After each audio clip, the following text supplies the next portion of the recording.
Yeah, I'll take that. Ooh. That felt good. That felt good.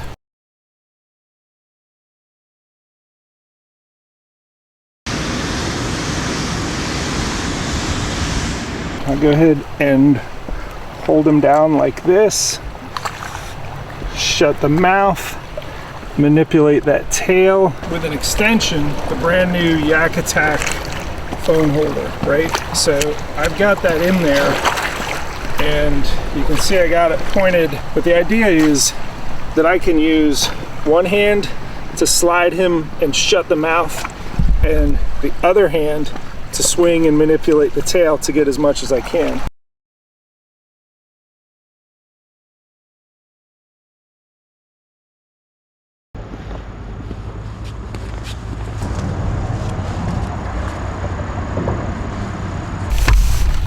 Hey folks, I'm in Wisconsin on the Wisconsin River, somewhere downstream of Sauk City, S-A-U-K, and I am just now, about 9 o'clock, Tuesday before the tournament, starting to pre-fish. I did want to show off something that helps, that one of my competitors, Steve Baker, I think it was Steve that talked about this particular reel. I picked this up on the way.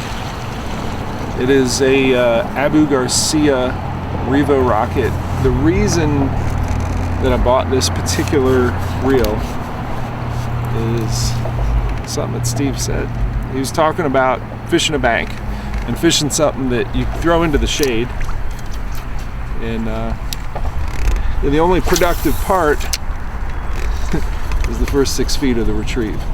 The rest of it you kind of want to burn back in, reset, and then cast again. And when he said that, it made a lot of sense. I know I'm going to have to purposefully slow this down, and I don't know. It's kind of, I think it's ideal. I got it paired with my Judge custom spinning rod that and there's so many different applications for this rod that I'm very pleased with. But overall, it fights fish well.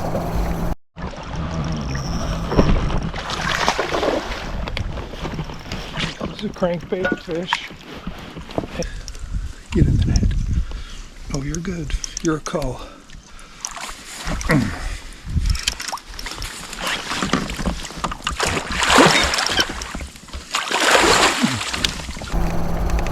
It has some moderate action in it, and that means that it loads well and I can cast well. But we'll see. I'm gonna figure out what patterns work. I'm actually starting with something I could start anywhere in the world with, and that is a white jackhammer with a 7-inch scented jerk shad. So I'm gonna work up this bank. Looks like I got a railroad bridge above, bridge here behind me I haven't touched. I'm gonna cross some current seams with a jackhammer. We'll see how that goes. So I just passed something that maybe is a clue. I'm gonna move my rods over this way because I'm kind of diving into this this log that's sticking out in the current. Whenever you're at a new fishery, it is important to make assessments on what is the forage base. And I have 2 different lures hung up here that I think, like these are ones that people lost, that tell me, I don't know, are these people that are walleye fishing that are using that, or is that a bass? Something that someone's going after smallmouth with. Don't know. There's another one in here. There's also line there that I don't want my motor in.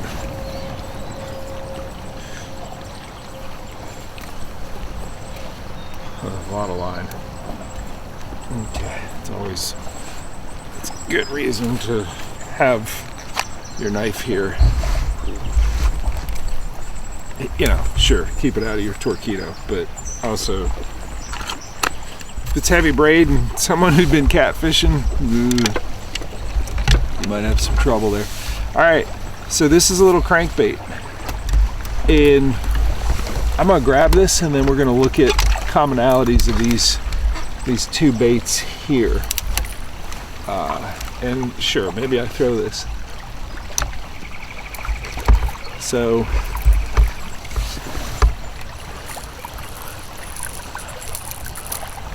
little chrome blackback crankbait, and then, you know, I think it's a Zoom swim and fluke or Kitech, whatever you want to call it. They're the same size and it's the same kind of color bait fish. So that, to me, on this fishery I've never been on before, says that locals are like, know that these fish are looking for that size bait fish, right? Is it shad? Maybe. I don't know what bait fish are out here. I did have one bite earlier on this, and it grabbed the tail, only the tail, and went, is this too big of a profile? Probably. These two baits are probably telling me. That being said, I don't know, not everyone believes in the big bait, big fish idea. They just want to catch a lot of something, right? So I'll keep throwing this, but if I go too long without catching anything, what I want to do is switch to the right size of that white or silver bait fish profile.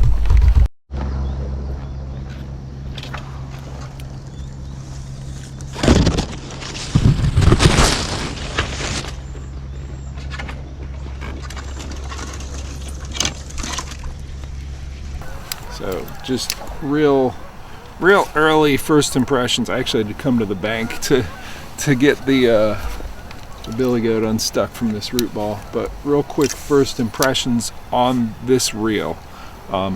It feels like there's this resistance of, hey, maybe it isn't lubricated properly. There's just it's not. It's brand new. I guarantee you it's lubricated properly, but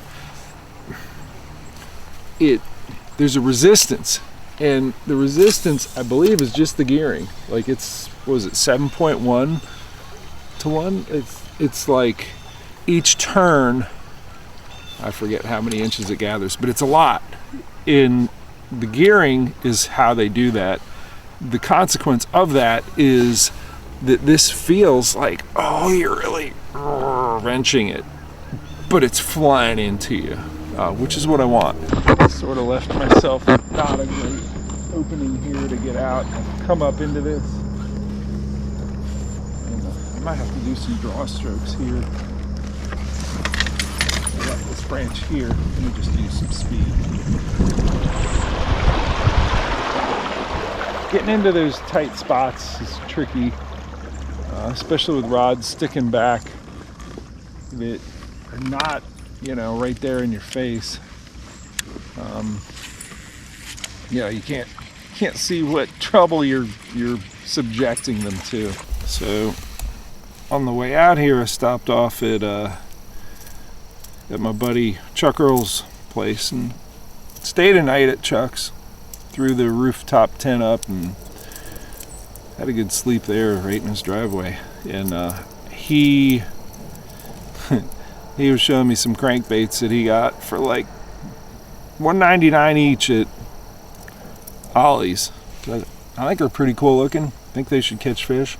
I'm like, have you caught anything on it? He's like, no. He's like, here, pick one. Try it up there. And what that is, I know my buddy Jake's gonna be like, I showed you that bait 3 years ago. It's the 13 Fishing Jabberjaw, and it has this metal lip that clicks in, I don't know. It's a good compact profile square bill. We'll see how this does. I got some bridge pilings here. I'm gonna put this rod away. The Judge. I love the Judge. But I got this moderate action.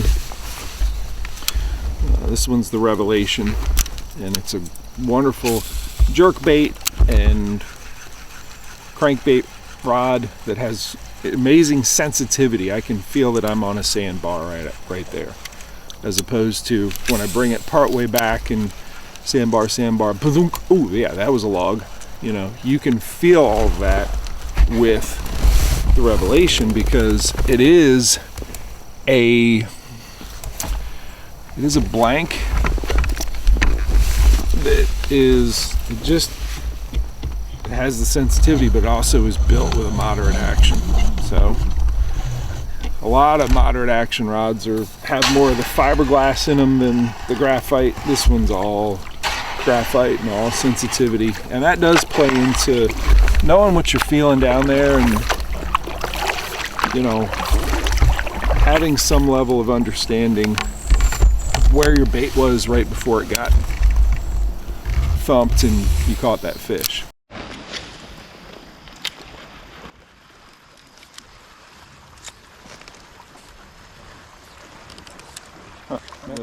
Maybe it didn't. It's not. I didn't want to go to fishing slow this soon, but man, that's just screaming. Chaff. Put a jig here. I'm gonna go back to the sandbar and tie on a jig.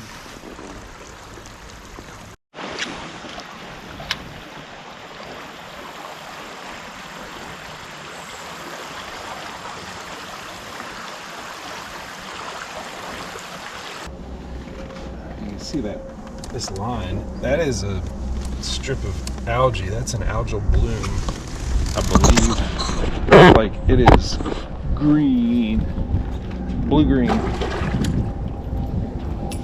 That's weird. So,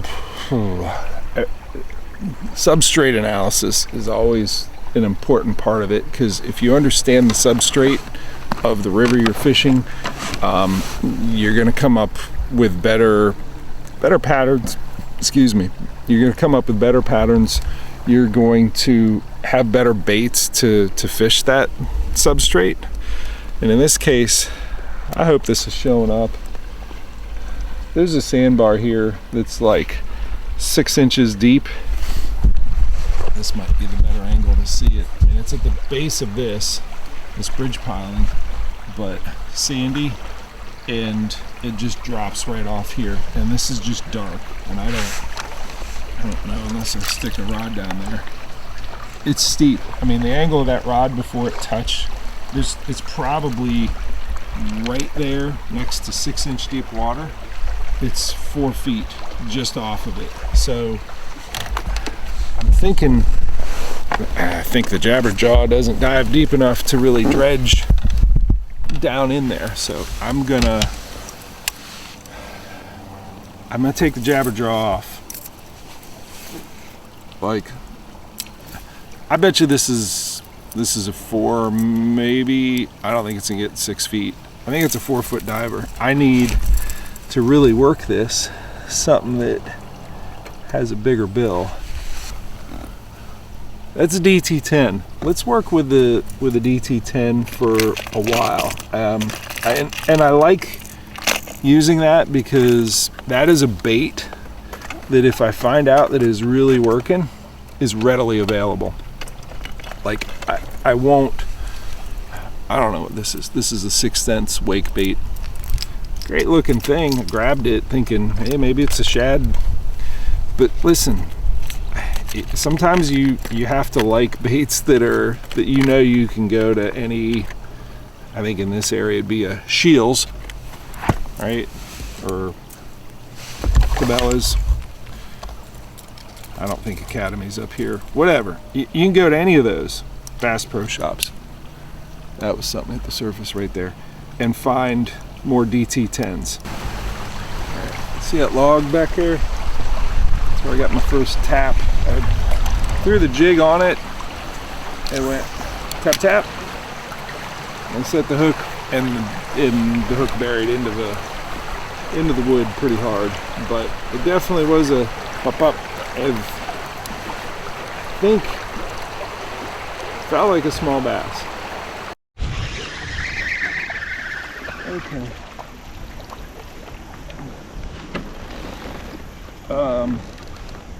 Yeah, I just skied in this largemouth from this backwater area. That's my first catch. Where the smallmouth? Please show me smallmouth. That's not what I came here for. This is where this. I'm not even gonna measure you. Man, he's beat up. He's got sores on him. He's kind of a homely looking little green fish, but he was on that log. He hit the jig. Just kind of loaded up.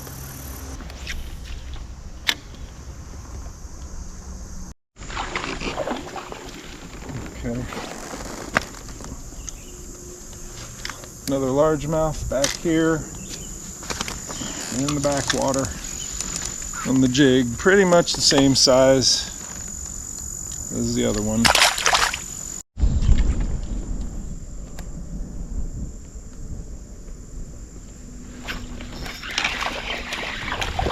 Another one smaller. I just missed another one there. If I'm really thinking about tournament play and what I need to get out of this, I know there's a limit of small largemouth in here. I should just leave them alone. But remember, riprap in the backwater with wood, that may come into play if it's a really tough tournament. We'll see. Up on a sandbar, getting the Little John ready for, I still have some line on there I gotta clean off, but getting him ready for a workout. I had a smaller bass nip at the spinnerbait. That's too light a line. I got way too much wood here. I gotta put, let's see, I think I'm gonna put 15 on there. Is about as heavy as I can go without impacting the action of this crankbait. Alright, I pulled out into the main part of the river, and I can see a linear disturbance that I assume is a sandbar drop off out here. And if I can see the peak of it that's causing it, I think I'm fishing. It's hard to tell because it's muddy. I think I'm fishing the downstream little trough. Oh, I had one on. I think it was a smallmouth. It was very small. It was on the spray Little John. I don't think it would have. I think it was probably 10 inches. All right, I'm holstering the Little John. I have faith in it. It always catches fish. Almost caught, I think, a dink smallmouth. But I think I got to keep trying different stuff. I'm going to take the billy goat off. I don't think it's clear enough for them to really, for this to do anything. It's muddy, so yeah. Let's call them up with the big chavo.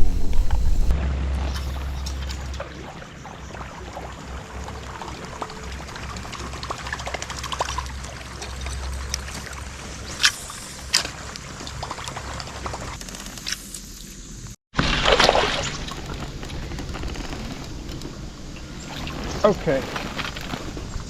Yes. Yes, that's a smallmouth. It's not a very big one, but that's the right species. I mean, not that the largies wouldn't have counted, but man, that felt good. That was right in this eddy here. Not a very big one, but just, you know, pattern starter. Huh. Jigging. I mean, slow presentation. He hit it once and I missed him and I threw back in and got him. But shoreline eddy on this island with fairly substantial current. So I'm on the end of this, there's a exposed sandbar there, there's a drop off here, it all kind of converges there. And I don't know what I saw, but I definitely heard what sounded like smallmouth slashing at the surface. Not giant ones, but it was multiple. It was like 2 or 3 distinct rapid fire attacks, and I'm putting that jerk bait on. I get that. What is this? Vision 110. Just in white. I have not figured much out, and I think I've figured out that I probably won't come here on tournament day. There's a lot of other places that I can check, and I'm gonna mark how far up I went. It's coming up on 2:30. If I can get off this section of river and pick something totally different, I gotta look at Google Maps. I know there's certain sections that overall, like, I don't want to say bank to bank have deeper water, but like this section there's just sandbar, and then like some deep water near the bank, or a deep channel going through the middle where everything else is all sandbars. And there are sections that, if you look at the Google Maps, there's big chunks of it that are dark with no sandbars. So there's areas that have more depth than what I'm dealing with here. I just have to go find something different, because this, I'm not figuring them out here in this. I'm gonna go try to figure out, you know, enough to catch five good ones in something that isn't this. Oh, for sure, I am frustrated. I'd be frustrated if this was just me fishing to produce a video for this channel. Like, that's not good. I know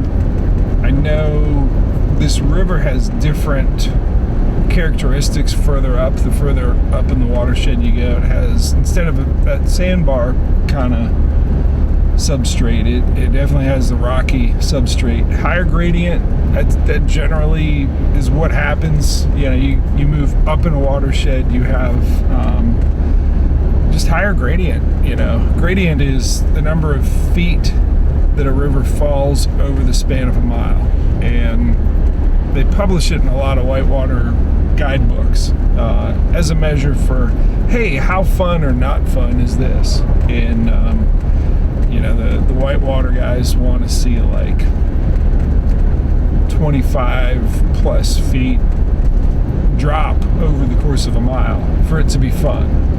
For people fishing, I don't know, like, it's all over the place. But I like to see some gradient.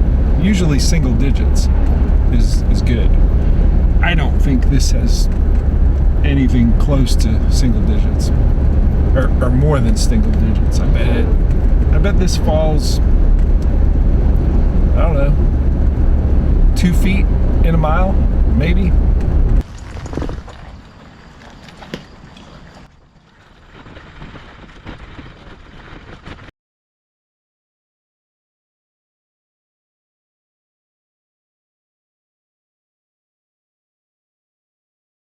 All right, already this looks different with, which way is my finger going? We got rock formations. We got some down around the bend. You can see the rock on the bank straight across. And if you look upstream, you can see a lot of current in that guy fishing it right there from the bank. That's shooting out of a dam. So I'm gonna scoot up there and see what I can catch. It's a pretty rough trip down the hill. Like, I rolled it on the landing gear, but yeah, it's not gonna be fun going back up. I'm getting bugs all over me. That's gotta be a bald eagle up there. This one is. It sounds all squeaky like a bald eagle. That's not the one I heard. The one I heard was somewhere there. Huh. Yeah. Oh, there he is. Yeah, it's a bald eagle. Not a dead tree. Okay, let's catch some fish. A lot of bugs. A lot of bugs hatching.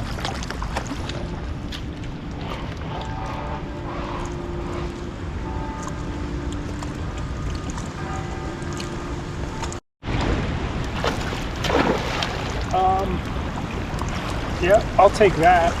Ooh. That's a great indicator.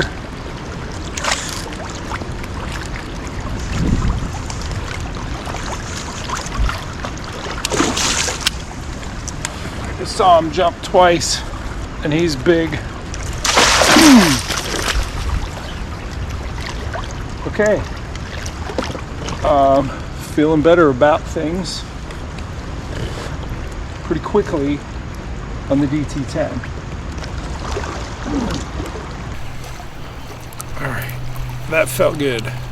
That felt good. Oh, that felt good. All right, DT10. Might have to go look for a few of these because I think I have 2 with me. Nice fish here. Are you 18? You might be. I'm gonna let you breathe, and then we're gonna take a look at something unique that I'm going to do when I measure my fish. That feels good. Oh, that felt so good. All right, let's get him in the net, get him relaxed, and then I can start sorting out my mess. All right, I got my fish there, and this is with an extension, the brand new Yak Attack phone holder, right? So I've got that in there, and you can see I got it pointed. I'll make this adjustment real quick, just quarter turn. Got the board wetted. The idea, because I'm hands-free with this, and this is positioned in the right place with this Yak Attack phone holder and the extension, you can see I got it centered on there pretty good. I can't fully see this edge, but I think I'm good. We'll find out here in a minute. But the idea is that I can use one hand to slide him and shut the mouth, and the other hand to swing and manipulate the tail to get as much as I can.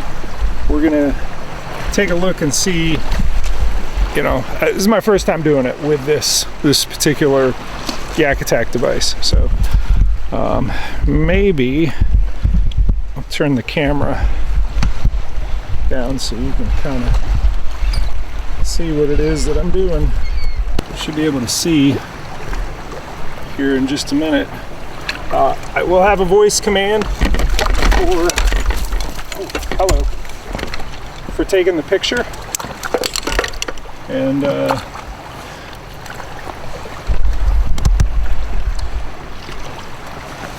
I'll go ahead and hold him down like this, shut the mouth, manipulate that tail. I gotta get my hand off of the gill. And this one looks like it's 17 and a half. Yep. Here comes the voice command to do what I need it to do. It is turn up the volume. Turn up the volume. It's taking pictures right now as I'm saying turn up the volume. All right, so 17 and a half is as much as I'm gonna get out of this guy. If I just had the one hand, the idea is that maybe I wasn't gonna be able to manipulate the tail as much as I could, but that's kind of what this fish is. This fish is 17 and a half. We'll go ahead and get it back. And you know, two-handed measuring thanks to this Yak Attack product and voice control. Let's let him go. Thank you, Mr. 17 and a half. He fought very well.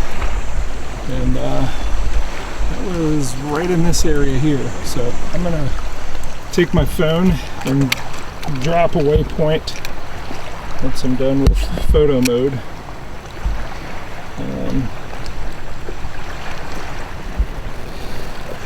Yep. Zoom in. And we'll do save 17.5. Done. Alright, that will help me kind of form an aggregate. I'm not ready to deal with that right now. That should help me form an aggregate of, alright, where are there a lot of fish? But honestly, I don't know how much fishing I really want to do up here. That might have told me all I need to do. We'll see. Now I'm going to catch some more. So the funny thing is that fish caught on this crankbait was my limit. But more importantly, it's where we found big fish. So that's my 5th fish of the day. And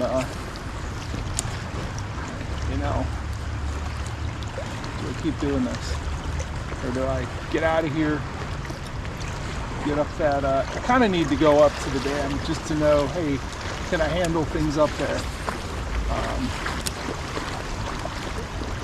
And really just familiarize myself. If I decide, hey, this is my Friday evening spot, which it might be, because that was pretty tasty. It helps to have been here already. I will tell you, it's a lot of current. A whole lot of current. This is the problem with doing this. They're like shelf rocks in here, and I think it's just gonna eat crankbaits like crazy. So I will need to go to a shop and oh, hello, right there, and get some crankbaits. You can jump off. You can get off. Jump. Jump. I need you later. If I need you, I'm in trouble. But yeah, this is working. I don't need to paddle through this. I have the power, but I want the stability of the paddle in my hand, because this does get turbulent coming through here. Weird boils that kind of jut up.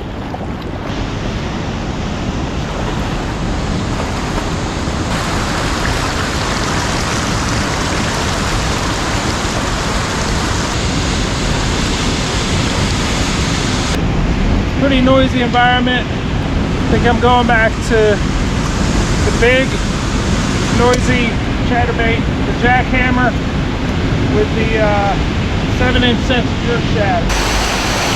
So I kind of think it makes sense to keep fishing this to figure out where the A spots are here, because I will not be alone on tournament day here. So I know I can race people to this spot and win. I just have the fastest boat that is going to be in this tournament. So got to use that to my advantage. I kind of want to know what do we got in here. All right, I'm going to show you what I'm looking at here. I think this is the only spot that I needed to drag to really get up there, and I don't know. I don't think many people are going to be able to fish this.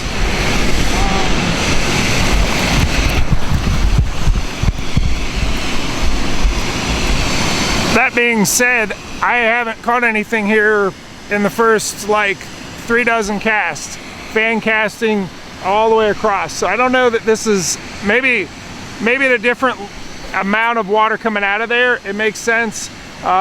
If we look across, there's some calm water over there. I should probably go check that out. Maybe even put a jig on it. One real dangerous thing here, I don't know if you can see that in the current. That's rebar. I tripped on some on the way up. Rebar and an inflatable, bad combination. So when I drop down, I have to go where there's a lot of water. Certainly not here, because I saw a lot of it there. Moving across, there's a nice eddy there. I don't know. Can I get to it? Should I get to it? I should probably, if I do, come up that way, all the way up there, and then cast it this way. I don't think I'm going to go across straight here. It's, I don't know, it's pretty tricky. I'm going to put this camera away.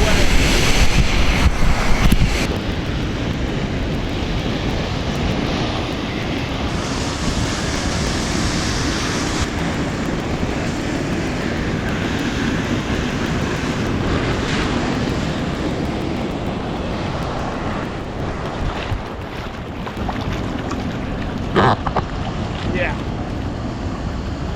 I didn't have the nerve to stay in there very long. I did take a couple casts, no hits.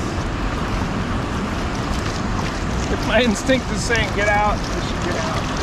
Yeah, I think it's as much about the all the rebar that's in there as it is just, I kind of don't want to swim. I definitely don't want to swim with rebar. So couple reasons not be in there. Played around with the Thunderhawk, I don't know what you call it, but their rattle trap. And yeah, it's getting to be 7, which is where things will wrap up on Friday. So I didn't think it made much sense to stay out past about now. But I got a bank that I know is productive, and I don't know. We're gonna fish some more tomorrow and the next day, and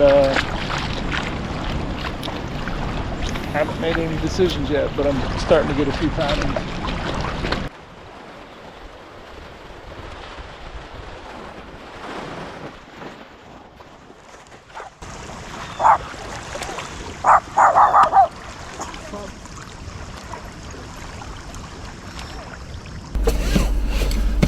Alright, that drag up the hill, like I carried all my stuff, and then I went back down for the boat. Just the boat, it's pretty brutal. It is time to find